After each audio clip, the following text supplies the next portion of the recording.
Welcome to CoBB, Conversations on the Business of Brands with Sudeep Chawla and Sharavana Raghavan. This is a family-friendly podcast, Sudeep. Mm-hmm. People of all ages listening to us. I hope so. And what's with this title? What did you find so insinuating in this title? It is a simple title. What the duck? It sounded like a surrogate title to me. So No, it is not. Unlike most things in marketing, Sharan. I thought all your built-up frustration by putting on this good guy image, it's kind of coming out of the title now. No, actually, the reason it is called What the Duck is because I was reminded of a quote that Mr. Bharat Puri, Mhm. the ex-MD of my previous company, Pidilite Industries, used to make from time to time. Right. He would compare Pidilite to a duck, and he would say that Pidilite is like a duck. It is furiously paddling underneath the water while appearing calm on the surface. Right. So he repeatedly used to say that this is how we are, and he made this comment for Pidilite. Mhm. I found it quite insightful and a wonderful way of describing something. And when I thought about it, I thought that it was quite befitting for marketers as well. Hmm. Yeah. Okay.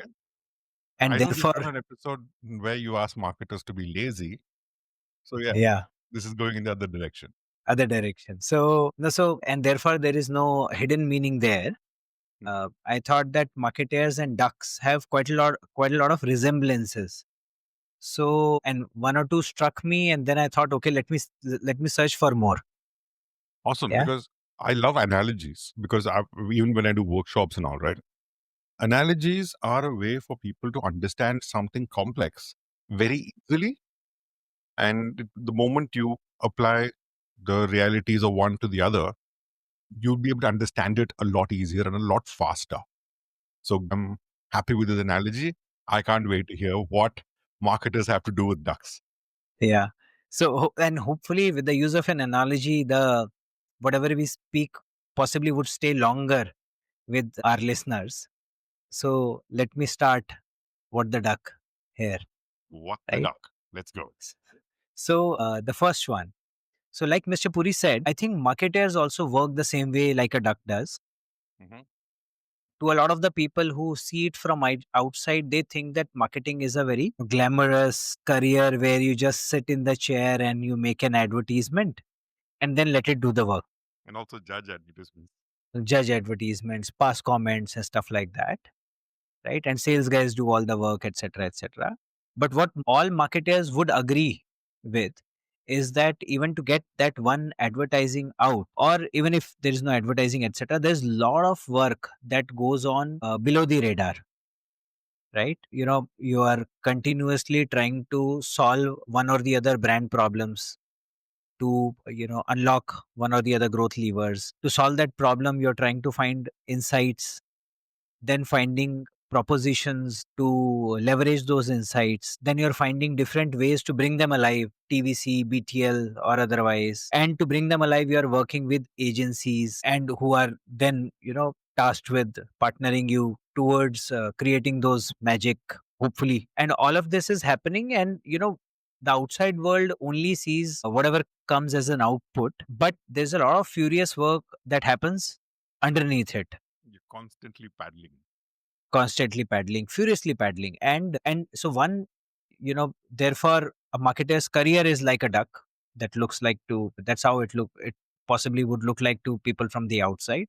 More importantly, this is for the marketers, that if at any point in your career it appears that you and your brand both are coasting along very peacefully and you're not paddling furiously enough, you must immediately get alarmed that there's something wrong. Absolute. Right. You must always have one or the other brand problem to solve for that you are struggling with. And then you must always have some of the effort that is going around at that point in time to solve for that brand problem. Oh, absolutely. I think that's a brilliant point because when you're working on a brand, you always find the other brand's job to be easier. It's like it's Hmm. always greener on the other side, right? So when you're working on a small brand which nobody in the company is bothered about, then you think, oh, I wish I worked on the flagship brand in the company. But the flagship brand manager knows that because of the limelight, how much work he or she has to keep putting in every day. And Correct. objectives there are so much more different, and even the chances of the cost of a failure is far higher there. So the flagship brand manager looking at the peripheral brand manager saying, I wish I could stay away from the limelight for at least a little while. So each brand has its own set of problems and must have its own set of problems or objectives rather to go after. Perfect. Brilliant. So that's the first one. Okay. Now, second one, and this characteristic possibly would be known to everybody, that ducks have this special oil on its feathers that prevents its feathers from getting wet, despite spending most of their life in the water. Right? I found it very fascinating. It is almost equivalent. So it has a philosophical side to it that, they are in the water yet unaffected, unattached to their surroundings, right? Like the life of a yogi. But for a marketer, I think there's an important lesson here, and we have spoken about this in the past, that when you're deciding for things on your brand, you must always keep consumer at the center of your decision making, and not let the love of your brand and its assets guide you or force you into making decisions. Too often you start taking the brand very seriously, and then it results into two things. One, you start believing that you are the consumer and you can think for the consumer. Number two, because you're the brand manager, your life revolves around the brand. You think that your consumer's life also revolves around the brand. And so therefore, if my brand asks them to do something or builds a microsite, the world will land on it. Right? That's the hardest truth for any brand manager to accept. The consumers, no matter what you do, will They not don't care about the brand as much as you want them to care about. as much. They don't care even a fraction. Let me be very clear on this.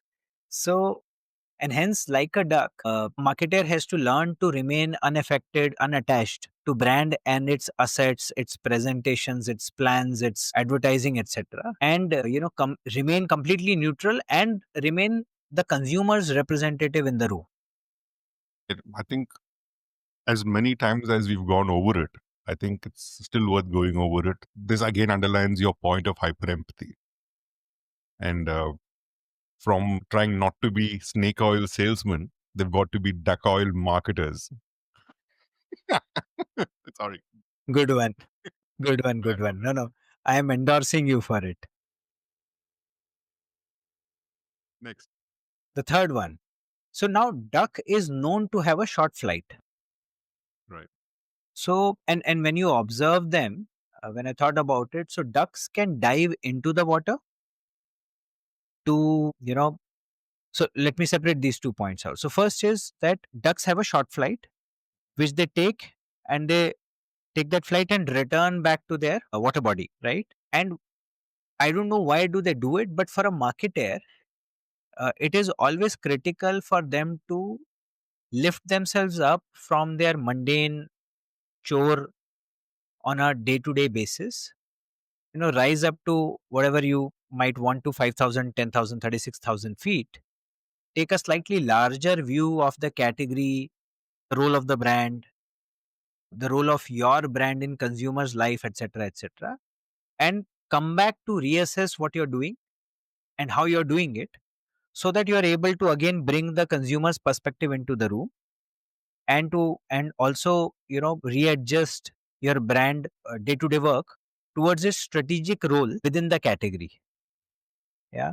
So it's a way of combining strategic view with tactical rigor from time to time, by taking a little bit of a small flight and then coming back to where you started from. Absolutely. Because a marketer's, or rather a brand manager's job is primarily execution. But if they execute without having an eye on the overall strategy or where the brand is headed, then there's little difference between them and a third party vendor who's doing the fabrication for the activations. So if they were to grow as marketers, it is important, even when they're not accountable for the strategy, to keep an eye on strategy, understand it, have a point of view, and even make suggestions for it to move. Apart from that flight that we spoke about, we've also seen ducks sometimes diving in, right, into the water for either a feed or when they sense danger. That marketers do, no? We always dive in whenever there's danger. We can disappear and blame market research for it. Now, apart from what your usual behavior was, Sharon, this point specifically is about the fact that, marketers, while a lot of the marketers come from the field and then they get to head office, etc., they must always remember what they did earlier, and they must be ready to roll up their sleeves, dive in, get their hands dirty, walk the market, get their brand placement right, show how to get it done, get their brand pitch right along with the salesmen, etc., etc. Because there is no substitute to finally hitting the roads and testing out what you're asking each and every person in your that's towards the market. And then similarly, hit the roads, meet your consumers, live their lives, spend a day in their life, or work with your agencies, get them to immerse in your world, in your consumers world. So all of this requires you to dive in, get your hands dirty, roll up your sleeves, etc., so that not you don't only get first hand experience, but you are also able to learn or solidify your learnings. So while at one end, I'm asking brand managers to take a flight, zoom out, take a bigger picture. On the other hand, I'm also saying that you must have the ability from time to time to dive in and get your hands dirty if you really want to succeed. Also, when you dive in is when you get your feed anyway. Yeah, correct. Correct. Without diving in, there is no feed. Absolutely. Now, the fifth and the last one. Okay. And this is something that I found when I, really started researching about ducks. Okay. Right. I must be one of those very few idiots who is researching about the duck. But I found something really fascinating. I don't know how many people know about it. Ducks have this unique ability. They follow what is called as unihemispheric. Okay. Is half the brain. Okay. So unihemispheric slow wave sleep. Okay. So what this means largely is that they have the ability to let one half of their brain sleep while the other half stays awake on the ground. Basically, attend a lot of meetings. No, What you're trying to say. no. But because they live in a certain kind of environment, their bodies have adapted to keeping an eye out for danger while grabbing sleep, right? Because you're out floating somewhere or sitting somewhere where you're surrounded by predators, right? I don't know. Okay, interesting. Yeah. About that. When I look at marketers, so marketers will always have these two competing priorities, if I call them, the short term and the long term. Yeah. All of us want to create work that will make the brand equity move forward, that is move brand metrics and make the brands dearer to your consumers.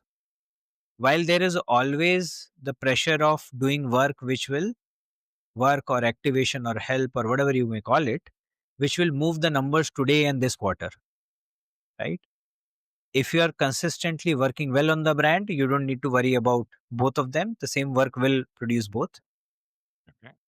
But you always need to have an eye out so that you are doing tactical work also in a strategic manner such that the sales is also moving, plus your brand is also moving in the right direction, right? Right. So, therefore, the marketers also need to have this unihemispheric slow wave focus rather than slow wave sleep that allows them to always remember what is the long term objective that their brand is chasing, Mm-hmm.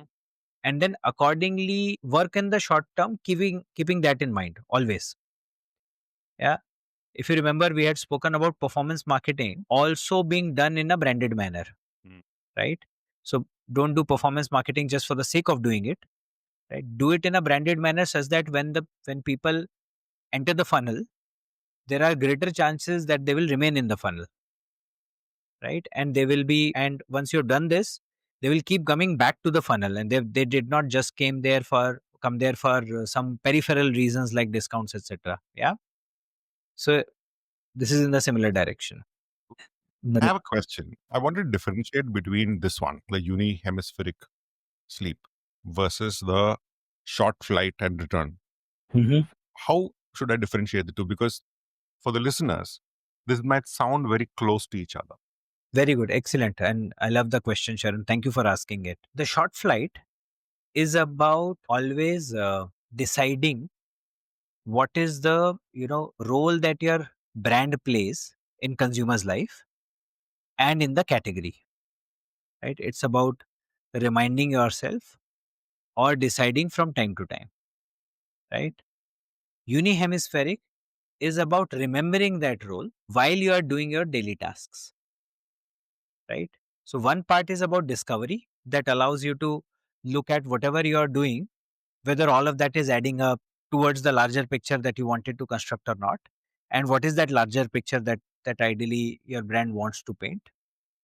The unihemispheric is all about remembering what your brand set out for, and then in every small thing that you're doing, building that perspective and hopefully improving those small things. Can you explain this with an example? Let's go back to the famous case study of Gems versus Kinder Joy. Okay. With that, can you give me an example for these two? Sure.